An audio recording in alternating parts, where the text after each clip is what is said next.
Salam sejahtera saya ucapkan kepada Miss dan rakan-rakan saya. Jadi dalam video ini, saya, Joya Jelabing, akan menerangkan tentang sebuah gagasan, yaitu Sustainable Development Goals. Jadi untuk mengetahui lebih lanjut tentang topik ini, saksikanlah video selanjutnya dalam bahasa Inggris.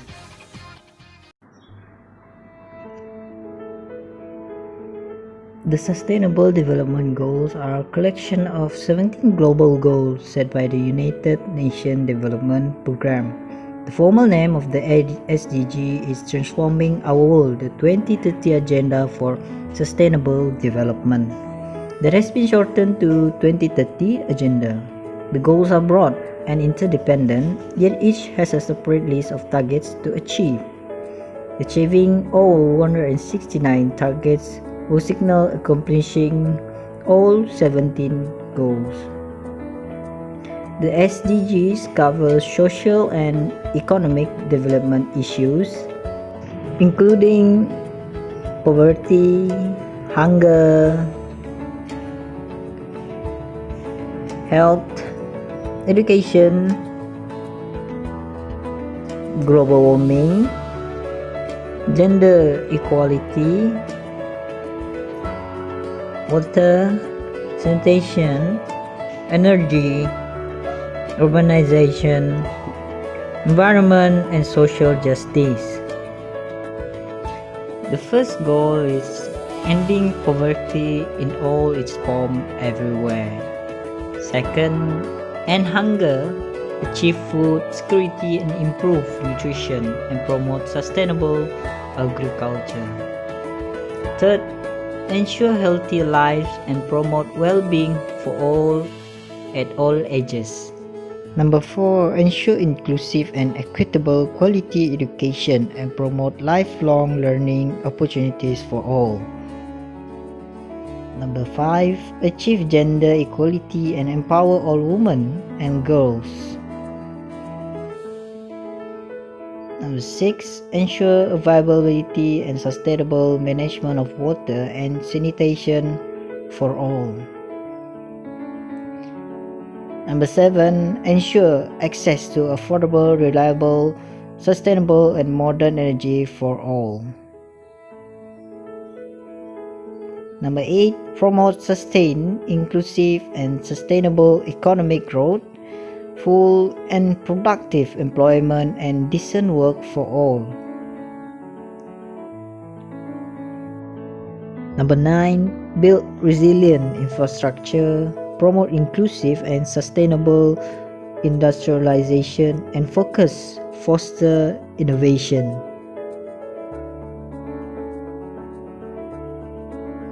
Number 10, reduce income inequality within and among countries.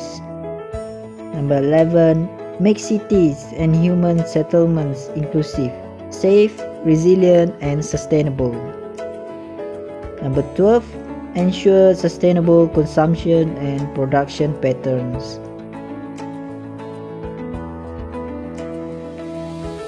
Number 13, take urgent action to combat climate change and its impact by regulating emission and promoting development in renewable energy.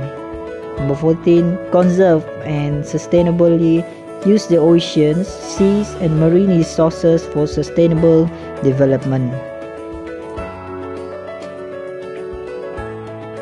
Number 15, protect, restore, and promote sustainable use of terrestrial ecosystem, sustainably manage forests, combat desertification, halt and reserve land degradation, and halt biodiversity loss. Number 16, promote peaceful and inclusive society for sustainable development. Provide access to justice for all and build effective, accountable, and inclusive institutions at all levels. And lastly, number 17, strengthen the means of implementation and revitalize the global partnership for sustainable development. Selamat petang saya ucapkan kepada Miss dan rakan-rakan sekalian.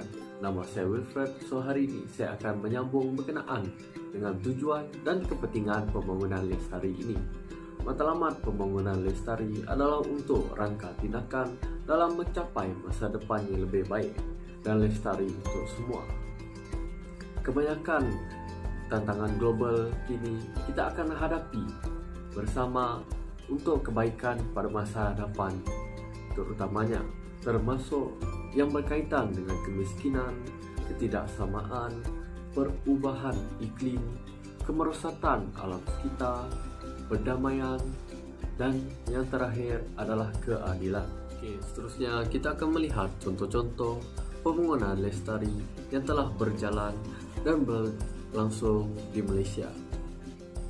Yang pertamanya adalah hentikan kebuluran. Pihak kerajaan dan NGO telah memberikan bantuan dan bekerjasama dalam memberikan sumbangan dari segi makanan, minuman, dan sebagainya untuk mengelakkan daripada kebuluran ini semakin giat berkembang. Bantuan-bantuan ini kita dapat lihat melalui program-program seperti My Kasih. Bantuan yang disediakan adalah daripada segi beras, dari segi minyak, bantuan kelengkapan rumah, dan sebagainya. Yang seterusnya adalah kesihatan dan kesejahteraan. Bagi pihak hospitality telah memberikan begitu banyak kempen seperti yang kita tahu, antaranya adalah menderma darah dan memberikan vaksin secara percuma kepada kanak-kanak dan orang-orang yang memerlukan. Kemudahan fasiliti yang disediakan amatlah berguna dan mampu memberikan bantuan dengan sangat baik terhadap mereka yang memerlukan di pihak hospital maupun swasta. Dengan ini jelaslah bahawa kesihatan kita semakin hari semakin baik dengan penjagaan serta perubatan yang semakin giat berkembang membantu untuk memberikan kesihatan yang maksimum. Yang ketiga adalah kesaksamaan jantina. Pihak kerajaan telah berjaya mengubah undang-undang untuk memberikan peluang kepada wanita khususnya untuk memperolehi ataupun memegang jawatan-jawatan yang besar di dalam sesebuah company ataupun syarikat-syarikat maupun di peringkat pentadbiran. Kita boleh lihat semua ini terutamanya di syarikat-syarikat yang besar di mana ketua pentadbirannya ataupun ketua pengurusannya adalah terdiri daripada wanita. Dengan itu, wanita juga mampu dan berkebolehan untuk membantu dalam menjayakan serta menaikkan taraf pembangunan negara. Yang terakhir adalah perkongsian global. Negara Malaysia sahaja telah berjaya memberikan kerjasama yang sangat besar terhadap negara-negara lain seperti syarikat Japan International Corporation, Islamic Development Bank, serta Colombo di peringkat ASEAN. Selain itu, perkongsian global ini turut meningkatkan ekonomi negara serta memberikan peluang-peluang pekerjaan terhadap mereka yang memerlukan di dalam bidang yang tertentu. Kesimpulannya, matlamat pembangunan lestari ini amatlah penting dan memberikan impak yang besar terhadap negara-negara yang semakin giat berkembang, terutamanya di peringkat global. Ianya memenuhi matlamat serta pencapaian terhadap pembangunan lestari dari segi alam, kehidupan manusia, dan pembangunan-pembangunan yang semakin giat berkembang. Ianya akan memenuhi setiap keperluan-keperluan dan penjagaan yang teratur terhadap alam. Ianya dapat dikekalkan keasliannya agar dapat diberikan dan diwariskan kepada generasi yang akan datang dengan adil dan saksama antara kesemua pihak. Itu saja daripada saya. Sekian, terima kasih.